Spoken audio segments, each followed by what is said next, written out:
What is up? What is up, awesome people of the internet? Guys, once again, we see a fantastic day of women's college basketball. We saw Texas and LSU battle, same for Vandy and Kentucky, where it was a nail-biter of an ending. We saw Tennessee and Georgia go to OT.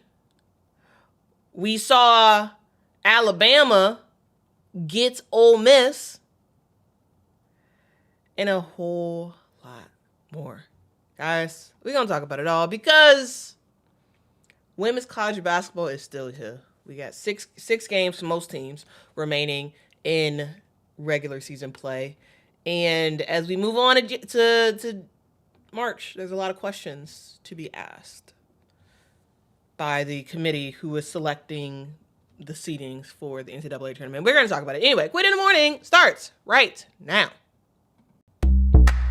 Are you ready? Are you ready? Are you ready? Ready, set, go.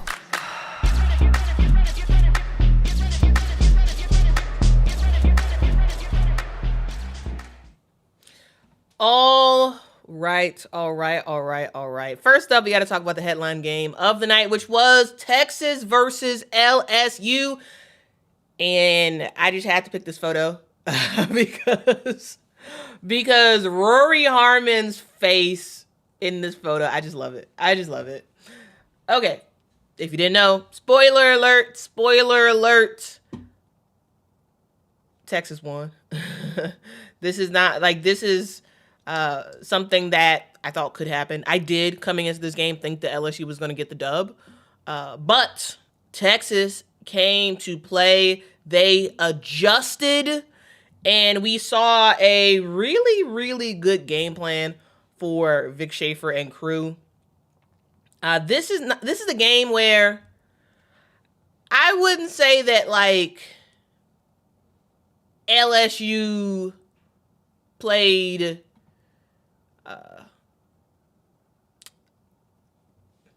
what am I trying to say? LSU as a whole wasn't bad yesterday. LSU individually was. Flau'jae Johnson had a really, really, really bad game. Jada Richard had a bad game. But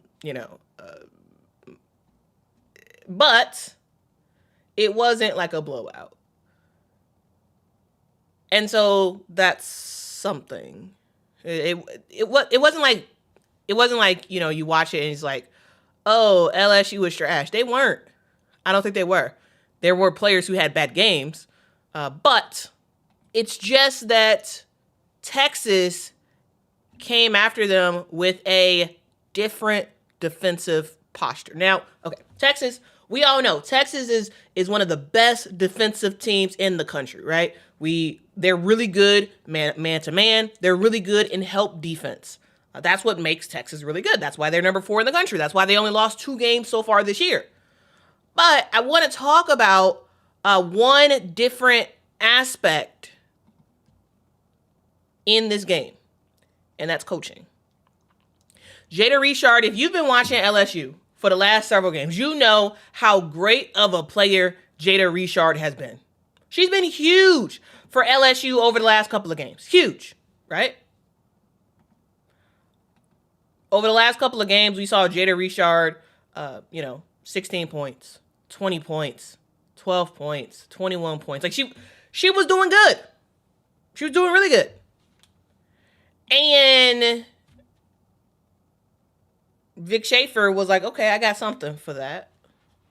Jada Richard is the head of the snake in a lot of ways for LSU. And so let me put a very, very big guard on her.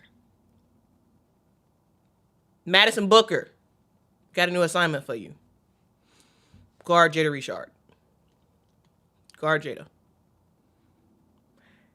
And she did. And Jada Richard couldn't do anything against it. She couldn't do anything against the likeness of Madison Booker. Remember, guys, Madison Booker is 6'1", okay? Jada Richard is 5'7". Smart defensively. Very, very, very smart. Very smart. And Kim Mulkey didn't have a response. Like there was nothing that LSU could really do against it. And of course, Michaela's gonna score, but we did see Rory Harmon on Michaela, and Rory was getting it. Okay, she was getting after it. She was forcing turnovers. She was making stuff happen. And yes, Michaela did leave with a game high of 20 points. However, she had to work for all her buckets, and when it mattered the most, when the game was most on the line in the fourth quarter, where it was barely, like, Texas weren't winning by much going into the fourth quarter. And LSU proceeds to go several minutes without scoring. Several. As do the defense of Texas. Forcing LSU into bad plays, forcing them into turnovers, just low percentage shots. Texas had their number yesterday. And they had their number not totally with offense, but with defense. LSU is a team that scores over 100 points quite often. They've done it quite often this year. They're a really good team. They're a team that can score, that can get out in transition, that can run. We didn't see much of that yesterday. And that's because it started with the head of the snake by putting Madison Booker on Jada Richard, and everything else kind of slows down from there. Texas has wide open arms on defense. And so some of the easy buckets that LSU normally gets wasn't having it. Remember, guys, both Texas and LSU played earlier this year, and LSU got the job done. Right?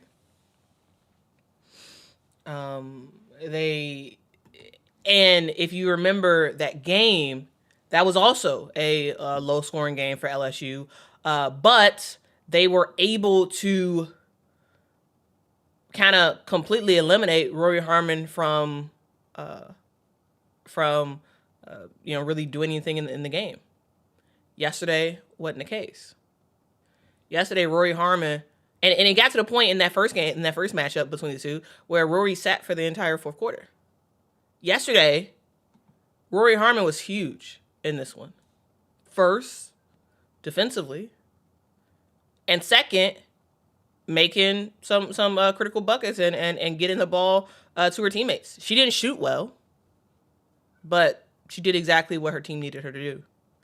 And Madison Booker, not only was she defensively making it tough for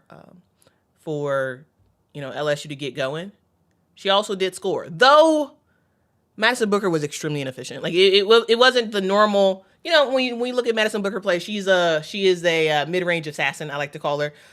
She wasn't shooting very well yesterday, and defensively, LSU did a good job against Madison Booker. Like you have to admit that they did a really good job defensively against her, and I think some of that is probably because she was called to guard the point guard, and that takes a lot out of you.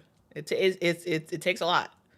But shout out to LSU for getting her out of her game offensively. But what they didn't account for was the freshman, Aaliyah Crump. Aaliyah Crump is one of those players who, freshman, this is someone who has dealt with a significant amount of injury. There was a lot of games. Like, she basically missed the entire month of December, missed a large portion of January due to being out, due to injury. And she comes in yesterday's game against one of the best teams in the country and you drop 16 points. You go 7 of 10. You're perfect from the 3-point line.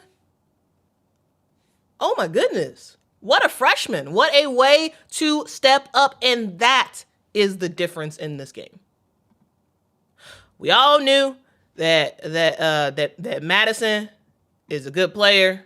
We all knew that Rory's a good player. The one person that people didn't seem to account for, I didn't account for, and that's because she's been injured for most of the year, is Aaliyah Crump.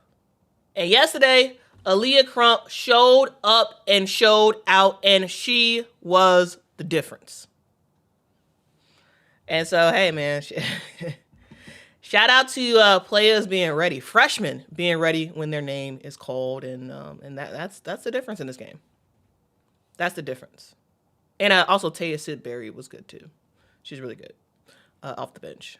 It was Texas's bench that LSU didn't really seem to account for. Right? A lot of points coming off that bench. 16 for Aaliyah. Oldacre had 6. Taya Sidbury had 10. Right? That's quite a bit of points coming off the bench for a team like Texas. And so we'll see what happens. Here's the thing. I don't think that LSU should drop for this win. They should not. If they drop, I'll be surprised. They shouldn't. This is I would say this is the number 5 team in the country. Just because they lost Texas does not mean anything. Here's the thing. Texas is ranked higher, so they shouldn't drop at all in the rankings. This is LSU's 3rd loss of the season. And it's primarily because they had an atrocious start to the 4th quarter.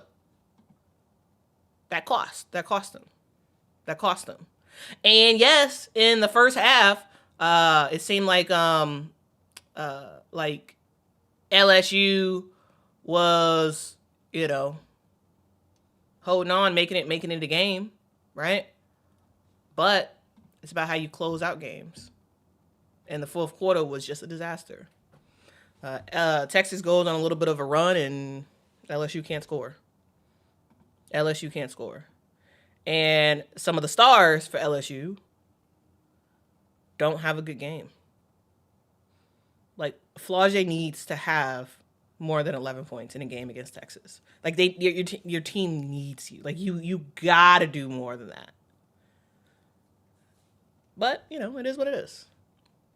And this is why the SEC is a dogfight every single game. Yeah, they all came off the bench. And they all made a difference. A huge difference in yesterday's game. And that's something that I'm going to say myself. I did not think was going to happen. I didn't think the bench was going to be as big as they were. So, yeah.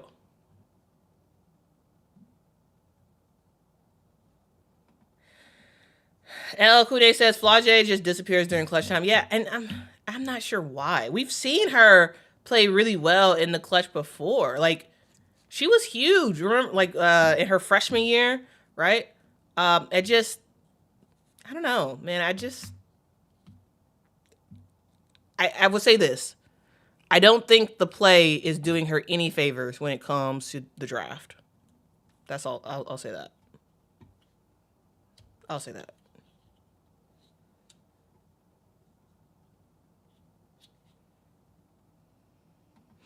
Tisha says teams don't usually drop for being beaten by a team that was supposed to beat them statistically. That wouldn't make sense unless they got blown out by epic proportions. Yep. All right. That wasn't the only game that happened in the SEC. The SEC was pretty busy last night. I mean, as they usually are. We saw Vandy take down Kentucky. And I got to say, guys, this was a close game between both Vandy and Kentucky. Tiani Key, the sister of Tamara Key, Tiani Key is fantastic. That girl had herself a game. Her footwork down low, the ability for her teammates to kind of throw that sort of like lobish pass down to her and have her score. Like, she was absolutely epic for Kentucky, and is the reason why Kentucky was even doing what they was doing. The reason why this was a close game, yes, Vandy wins 84 to 30 to 83. I don't know why I always want to say 38 instead of 83. Anyway, 84 to 30 to 83, 1-point victory by Vandy. This was a very, very close game that ultimately came down to the stretch, and it came down to stars, right? Tiana Key was absolutely doing her thing, but in my opinion, it was a fourth quarter, a late bucket by the epic Michaela Blakes that kind of changed. They kind of finished out the game. So it was pretty close throughout in the fourth quarter. It was about a minute or so left to go. Michaela Blakes shoots a huge 3-point bucket to get it to 79 Vandy, 74 Kentucky. And I felt like before that happened, it felt like, oh, Kentucky might win this game, because we saw Tiana Key, we saw Clara Strack making buckets and getting some good stuff to happen. And it was like, okay, I actually think Kentucky's going to win this game. But Michaela Blakes hits a huge momentum 3 for Vandy to get them to a 5-point lead. And then from there on out, we did see Kentucky end up matching that with a 3 of their own. Amelia Hassett came right back down and knocked out a 3 after a timeout. But to me, the 3-point shot from Michaela Blakes, it sealed the momentum victory. And even though Kentucky was able to match that, at that point, it wasn't really a ton of time left. Kentucky ended up making a dumb foul, and from then on out, it was free throws. And that was the game. Ultimately, Kentucky run out of time to make their epic upset victory. And, it was a fun game. Ultimately, Tiana Key was great. I think she is truly turning into a really, really awesome player. Amelia Hassett was big in this one, specifically with her 3-point buckets at very, very timely moments in yesterday's game. But it is all about the greatness of Michaela Blakes. We all know this. Michaela Blakes continues to be the reason why people are even talking about Vandy. That's the reason. It's her ability to knock down huge shots when it matters the most. 37 points for Michaela. Of course, she plays all 40 minutes because that's just what she has to do, night in and night out. Epic in yesterday's game. Aubrey Galvin was also big as well, knocking down all of her free throws. Ultimately, she ended up with 16 points. Vandy's really good. And they run on the power of their number one. That is number one, Michaela Blakes. And that's it. That's the game. I will say this, though. Did anybody find it odd that Vandy got torched on the rebounding front and still managed to win the game? Anybody find that odd? They got killed on the rebounding front. Here's the thing. Here's the fun fact. Did you know yesterday that Tiana Key and Clara Strack, them two, out-rebounded the entire Vandy team? The entire team. Out-rebounded. Yeah. It's crazy. Crazy. 21 rebounds as a team for Vandy. Tiana Key and Clara Strack, they combine for 27 rebounds. 27 rebounds between two players. You out-rebound an entire team. And you still lose. That's just how it works sometimes in the SEC. That is how it works in the SEC. Dog. It is what it is. It is what it is. And another thing that it is segue time, because we got to talk about our sponsor, Shopify. All right, here's the deal. Here is the deal. When we talk about the time that we're in, everybody's trying to make businesses. Everybody's trying to be their own boss. They're trying to make a sustainable future for themselves, and that's fantastic. But you need some tools to make sure to do that right. So when you build your business, you can actually make sure you're building it as efficiently as possible, getting the help that you need from Shopify. All right. So the reason why Shopify is great is because literally millions and millions of people use it every single day to sell items. It's really great. I use it for my merch store because they give you all the tools that you need to easily build your store. You can choose from hundreds of awesome looking templates and customize it exactly the way that you want it. Marketing is built in too, which is really, really awesome. You can send emails and make social campaigns straight from Shopify, which is nice. And as you grow, Shopify grows with you. Shopify is great for businesses that are like barely making, $1,000 a year, like mine. And then it's great for the $1 million businesses that run as well. So everybody can find that Shopify is good for them, regardless of your size in business. So in 2026, make sure to stop waiting and start selling with Shopify. Sign up for your $1 per month trial and start selling today at shopify.com/allcity. Go to shopify.com/allcity. That is shopify.com/allcity, and hear your first ka-ching, ka-ching this new year with Shopify by your side. All right. And you want to know what else is by our side is more great games to talk about. So some other games that happened. We're gonna go real quick, and then we're gonna do our SEC conundrum topic, because I actually do want to talk about that. I think that'll be fun. Anyway, let's quickly talk about some of the other games that happened yesterday. Of course, surprise, surprise, we saw South Carolina take down Mississippi State in blowout fashion, because, of course, 88 South Carolina, 45 Mississippi State. We saw Duke continue to play really, really well.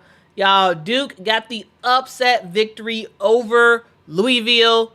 I'm just telling y'all, again, the hard schedule that Duke started off the season with is really leading to a huge success for them as the ACC is continuing, okay? And I know, Kentucky Rick, I know you are saddened by that game because your Louisville team lost, but yeah, Duke is, hey, they're getting it. So all those people, myself included, who was doubting Duke at the beginning of the season, okay, I will admit that I was wrong. I didn't see the vision for Duke. I didn't see the vision, but this team is, dog. They are rocking and rolling. They're first in the ACC, and yeah, we'll see how everything continues to go, man. We will see. We also saw Ohio State take down Washington 70-60. We saw Minnesota get the upset victory against Iowa 91-85. We saw another upset as well as Alabama, sweet home Alabama. They took down Ole Miss in a narrow victory in this 1-point game. 64 Alabama, 63 Ole Miss, dog. Ole Miss is a really good team, and Alabama, They can get anybody. Like, again, it just shows how deep and how great the SEC is.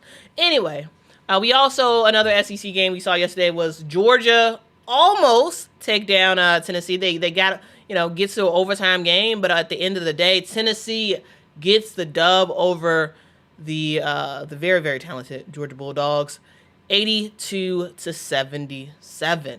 We also saw in another ACC battle, we saw North Carolina take down Clemson 53-44.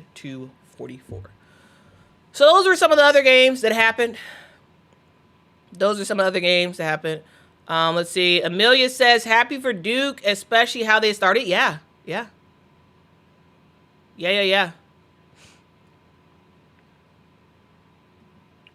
King K says, hey, Big Ten, who thought Lisa Bluter commentating for an Iowa game was a good idea? I mean, I think networks do, if they have an opportunity to use a player or a coach who played at a former, or who was at a team, at a school, and they're on the commentating team, like, I mean, I've seen them have it where it sort of matches up, which I think is kind of, at times it could be cool, at times it could be cringy. It just depends. But like, I'm not upset. I'm not upset with them for doing that. It makes sense. I mean, because like that's just what. Yeah, they're trying to find ways to get people to watch more and to further engage. And so having a former player or a former coach do a game makes sense, right? It makes sense. All right.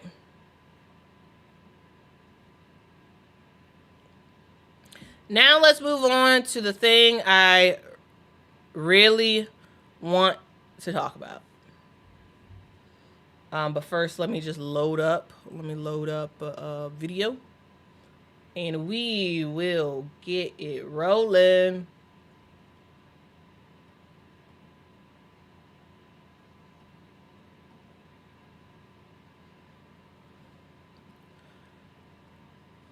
All right, first up, let's get a word from Kim Oki. Yeah, Kim, you split with Texas. Texas and South Carolina split. One was non-conference. How do you see this separating down the stretch? I don't. It's this league is just brutal. How are you as a selection committee going to sit and seed these teams in this league? You got people that are going to get one seeds that they don't have to see this night in and night out in a conference, do they? It is brutal. You have to have a short-term memory, flush it, learn from it, and get ready for the next ranked opponent. And that's all the way to the end. And then you got to see each other again in the conference tournament. It's brutal. Never stops. It doesn't. So that was what Kim Mulkey said yesterday. I mean, here's the thing. This is not the first time we heard it. Basically every SEC coach has said something similar to this, where the SEC is a gauntlet, and it's difficult to really see how the committee, who are selecting like seedings for the tournament, the NCAA tournament, it's a question mark of like how they're going to do it, because the SEC is just better. This is no disrespect for any other team, any other conference, right? What Kim Mulkey said is true. The SEC is a gauntlet.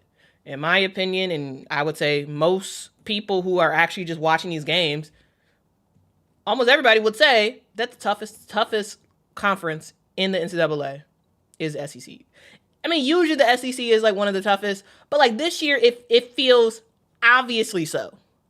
I don't know how anybody can watch college basketball and not see that by and large, like the SEC is the best conference.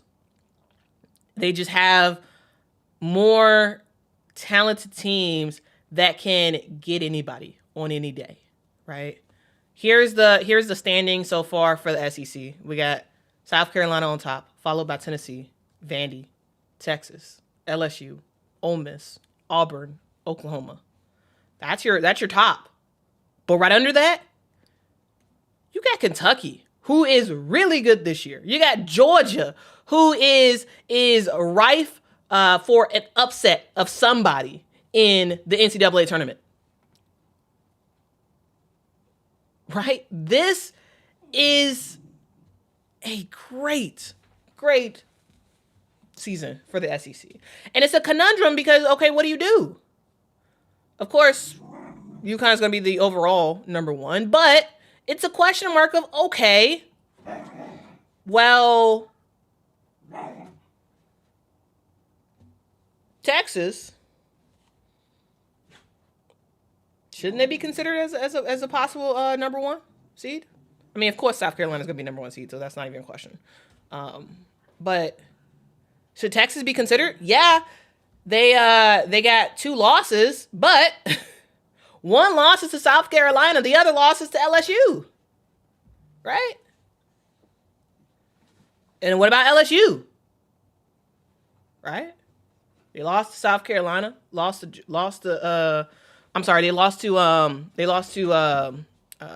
apologies. They lost to Texas. They lost, this is an LSU team that's really good. Yeah, they started off the conference play with 2 losses, but since then, they've been rocking and rolling, killing, besides their loss yesterday, which was not a bad loss at all. Right? We saw them lose to Kentucky and Vandy. 2 teams that are getting players, that are getting other teams, right? And so it just makes me wonder what the committee's going to do, because you just can't base it off of wins and losses, because the SEC is, like LL Kune says, the SEC is not for the weak. You're playing super, super tough teams every single day. And so, what if? I know the UCLA people are probably going to get upset at me. And yes, UCLA is really good this year. They absolutely are. 100%, hands down. No question about it. But it makes me wonder. I'm like, okay, well, could the committee say, okay, number 1 overall seed is UConn. We got the second number 1 seed is South Carolina. Could the third number 1 seed be Texas? And then probably the 4th one is UCLA. But like, I don't know. I think you gotta really think about that. UCLA has played well. Like they're the best in the Big Ten. This is a team that is doing exactly what they are expected to do, night in and night out, right? They only have 1 loss in the season, and that loss was against Texas. This team is really, really good, but also this team doesn't play in the SEC. And so, like, do you weigh that? Like, could we see a situation where UCLA gets a 2nd seed and not a 1st seed? Even though if you just look at their wins and losses, you'll say, oh, they're a 1st seed team, but the Big Ten is not as good as the SEC. And so, like, those are one of the questions that I am thinking about when it comes to what I say is the SEC conundrum, because it's just very tough. It's just very, very tough, night in and night out, and the Big Ten cannot compete with the SEC this year. The ACC definitely can't compete. And so, yeah, dog, we got it's very interesting. It's very, very, very interesting. Very, very interesting stuff to see what the committee ends up doing. All right. Very, very interesting stuff. But yeah, we will see what happens. The SEC is great. Typically on this channel, I'm talking about SEC game or SEC teams because honestly, guys, it's just funner to watch the SEC play this year. Like it just is. It's funner to watch SEC teams play against each other than Big Ten teams, than ACC teams, than definitely Big East teams, than Big 12 teams. It's just funner because I'm seeing higher quality talent in just about every single game for the SEC. And this is not to say that the Big Ten and the ACC and whatnot are bad. That's not what I'm saying. That's not what I'm trying to say. I'm just saying that, like, they're tough. They're fun. And it just means more. I don't know if the SEC still has this campaign, but, like, I remember... Time is confusing to me. Everything blends together. But I remember at some point, the SEC, they were airing commercials, like as you're watching SEC games, during the commercial break, they would air commercials that basically are like, it just means more, the SEC. Like, I don't know if they're still doing that, but yeah, it just does. In women's basketball, it just does mean more. It just means more. The wins mean more. The losses,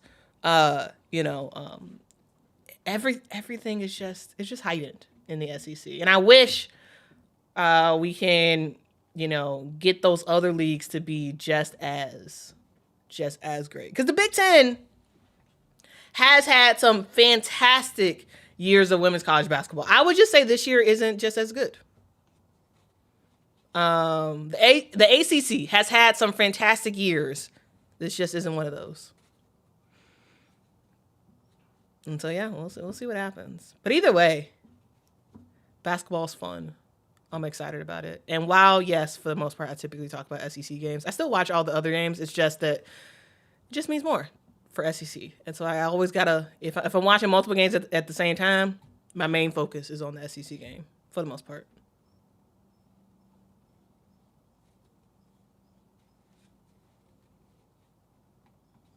Jasper says Florida could win the Big 12 and ACC. I don't know about winning the whole thing. I would say that Florida would definitely be one of the top teams.